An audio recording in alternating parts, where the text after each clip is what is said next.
Boa noite, pessoal. Sou o Jadson, do núcleo da ABC2 em Maceió.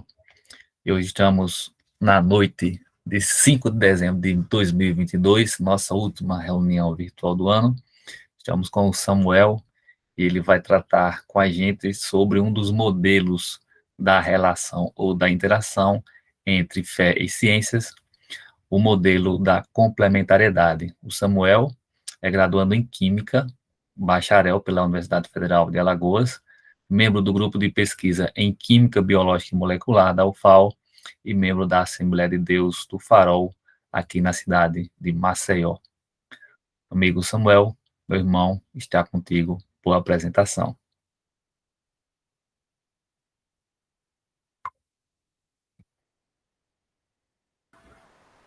Boa noite, pessoal.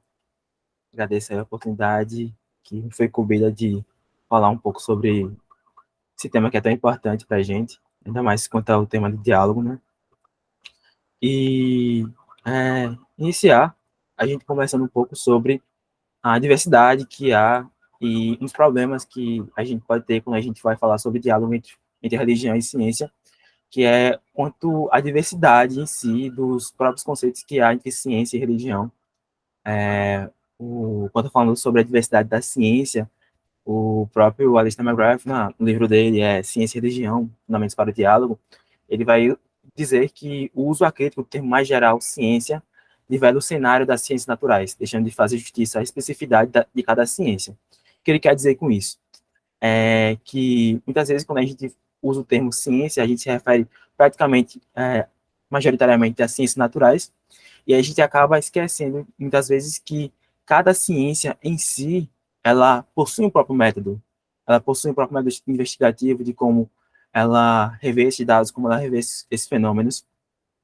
E isso acaba quando a gente generaliza o termo ciência, e a gente vai falar exatamente sobre esse diálogo entre fé e ciência especificamente, e a gente torna o termo tão generalista, a gente acaba tendo dificuldade de tratar da ciência como geral, e de exatamente como cada ciência e cada método em si, ela vai influenciar nesse diálogo.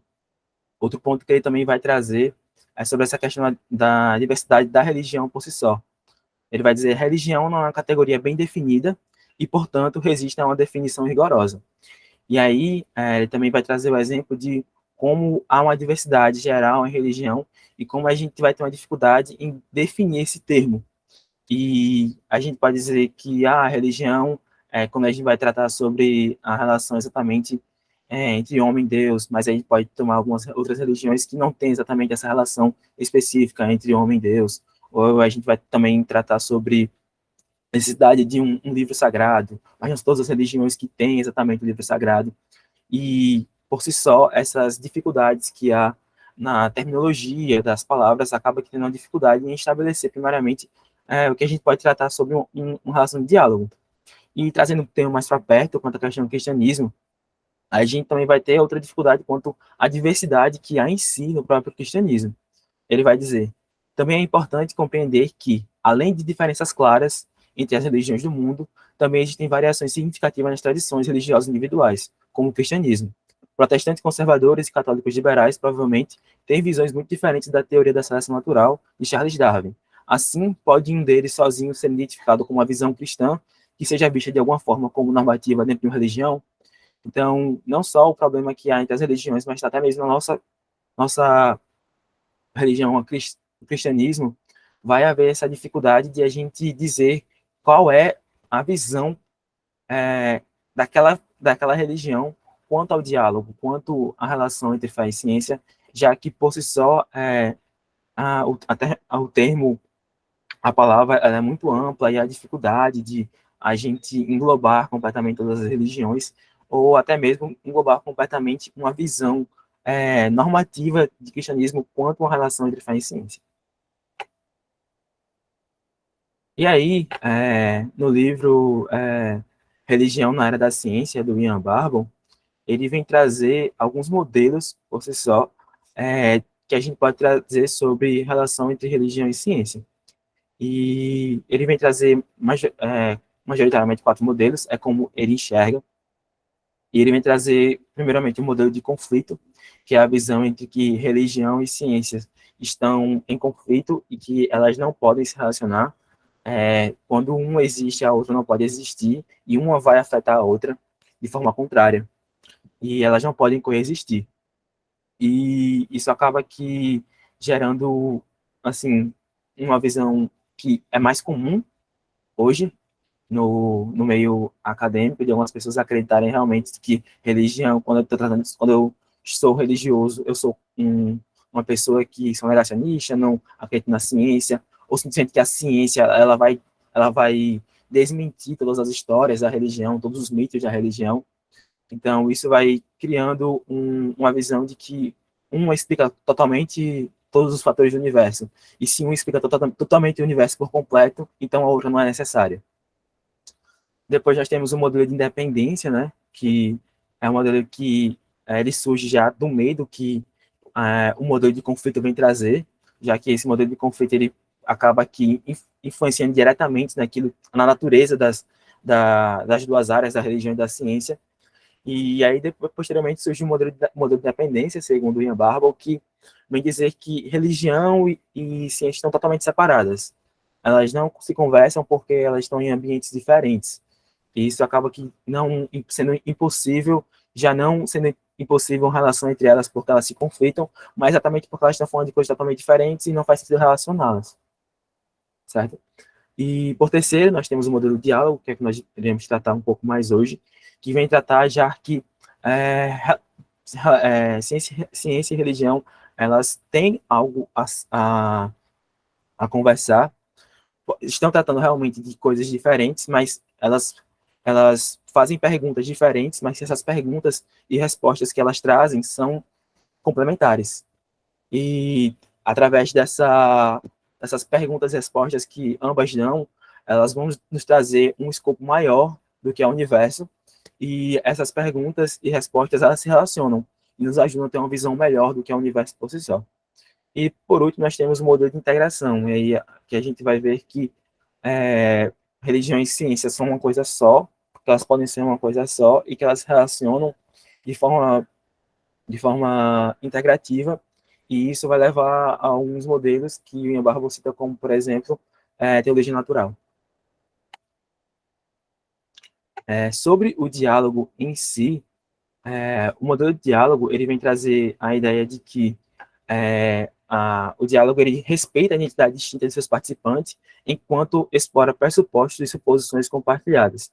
Como eu falei anteriormente sobre uma breve introdução sobre o modelo de diálogo, o modelo de diálogo ele vai realmente acreditar que ciência e religião estão em âmbitos diferentes, certo? Mas que cada um deles vão oferecer perguntas e respostas que se cabem a eles. Ciência tem as suas próprias perguntas, que são de natureza de como isso funciona, porque, como é que isso funciona assim, assim, assim. Ela vem trazer essa visão mais investigativa, e a religião vai trazer as perguntas e respostas do porquê as coisas, a finalidade última das coisas. E apesar de elas estarem tratando de coisas diferentes, elas se complementam, porque através dessa visão que cada um oferece, elas vão nos dar uma visão mais completa do universo, e aí nós vamos ter realmente respostas para um todo, por geral. Ciência e religião podem oferecer insights complementares sobre tópicos complexos, como as biotecnologias emergentes. Então, é muito importante a gente ter essa visão de que, apesar de elas estarem em escopos diferentes, elas vão oferecer uma ajuda à outra, uma vão complementar a outra na visão do ser humano, para que ele possa compreender por completo o universo. E quanto ao diálogo, o Alexander McGrath vai dizer que o diálogo ele deve ser robusto e desafiador, investigando questões profundas e potencialmente ameaçadoras sobre a autoridade e os limites de cada participante e de cada disciplina. Apesar de a gente ter essa noção que o diálogo deve ser algo calmo, algo que não deve ter exageros, o Alexander McGrath não vai trazer essa visão do diálogo contra a relação entre fé e ciência, mas sim que deve ser algo robusto, algo muito bem embasado.